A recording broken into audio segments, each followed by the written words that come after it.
So I really want to bring back the 100% all wool, made in America baseball jersey, a real piece of classic American sports history.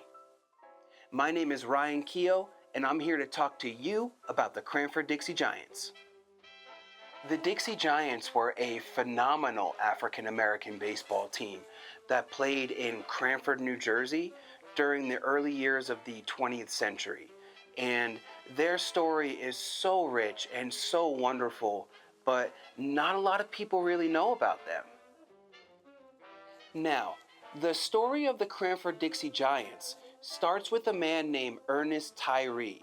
He was an African American gentleman born in Palmyra, Virginia, sometime around the year 1883.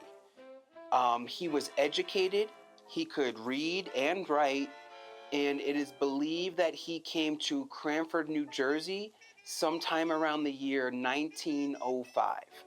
Now, at this time, Ernest Tyree got a job working for a man named Thomas Sperry. Mr. Sperry was the creator of S&H green stamps. And Ernest Tyree went to work for Mr. Sperry as a chef. And it's around this time that the Cranford Dixie Giants really started to take shape and to form. And make no mistake, Ernest Tyree was the driving force behind this team. Not only was he a phenomenal player, he was also their manager, he was the booking agent, he acted as a scout, he even handled their finances. I mean, he pretty much did it all. He was a jack of all trades for the team. Now, at this time in America, professional baseball was unfortunately segregated still. The Cranford Dixie Giants were a semi-pro team, but they did not play in the major leagues and they did not play in the Negro leagues. So they were not necessarily bound by the rules and segregations of these leagues. And because of this, the Cranford Dixie Giants would play any team that wanted to take them on, black or white. And they usually wound up winning and besting their opponents. And they were actually known to play some pretty big exhibition games against teams like the Newark Eagles and the New York Black Yankees, both very, very well known and very good teams in the Negro Leagues. And the Cranford Dixie Giants were able to hold their own. They were a really, really good ball team. Now, other than Ernest Tyree, who was just such a phenomenal player and a great manager, the Dixie Giants had a guy named Albert Harris. He had a nickname.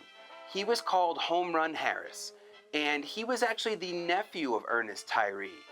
And not only was he an exceptional hitter, he was also a really great fielder, and he would actually pitch for the Cranford Dixie Giants as well. And the Dixie Giants also had a gentleman on their team named Isaac Baldwin.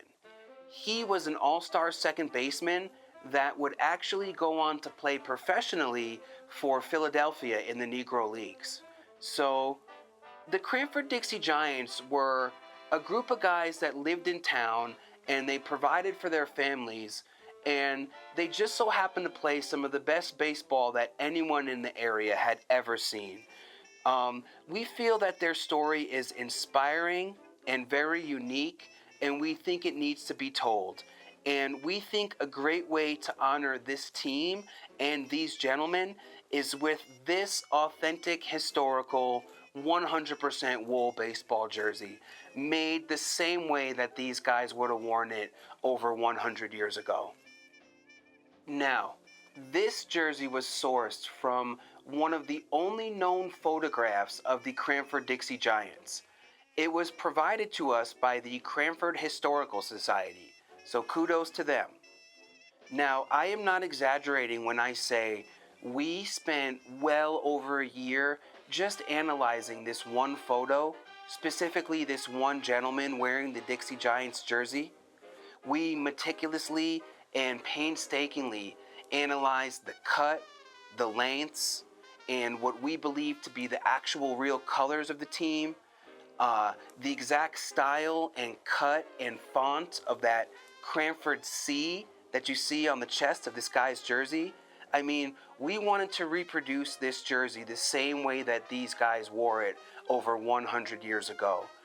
We tried to do the best that we possibly could. This is a passion project of mine, and we did not skimp or spare any expense. Literally, farmers in Wisconsin raised their sheep, and their wool was used by a local mom and pop to make the thread, which was turned into wool fabric. And from there, the wool was cut and sewn by hand, mind you, by little old ladies out in the San Fernando Valley. I mean, this jersey is the definition of made in America, and we think you'll be able to tell not only in the quality when you see it, but when you actually wear one of these things, you can feel the difference. These jerseys are made from 100% real heavy wool, just the same way an authentic sports garment is supposed to be made. It feels the same and was made to the same specifications that the jerseys were made over 100 years ago. As I mentioned, we didn't spare any expense when recreating these. They were made in small batches. These are very bespoke quality jerseys. They're made one at a time. And while we do hope to offer more jerseys from different historical ball teams in the future, we are incredibly proud to be able to offer these to the public, the Cranford Dixie Giants jerseys. They deserve a spot among the great teams in baseball's history. They broke not only sports barriers, but racial barriers too. And they are a fine example of the exciting history of the greater New Jersey and also the Northeast area. We really hope that not only baseball fans, but jersey collectors as well will really appreciate how much time went into these and the quality of these jerseys. Thank you all so much.